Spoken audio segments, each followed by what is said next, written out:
మనం ఏ పని చేసినా, మనం ఏది చేసినా, ఒక కార్యక్రమం తలపెట్టినా మొట్టమొదటి ఘనత ఎవరికి రావాలి చెప్పండి? దేవునికి రావాలి. దేవునికి చాలా మంది కుటుంబాలు, చాలా మంది క్రైస్తవ బిడ్డలు ఏ పని చేసినా మొదట ప్రార్థన చేస్తారు.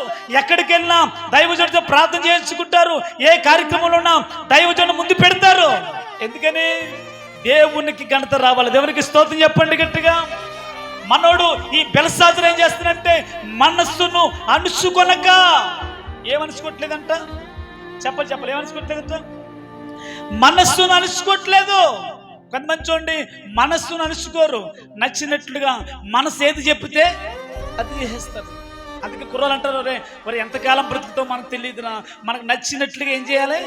ఎంజాయ్ చేయాలి. మన మనసుకు నచ్చినట్లుగా, మన మనసుకు నచ్చినట్లుగా తాగాలి, మనసుకు నచ్చినట్లుగా తిరగాలంటారు. కానీ దేవుడు నా మనసును చూసే దేవుడు. దేవునికి స్తోత్రం చెప్పండి గట్టిగా.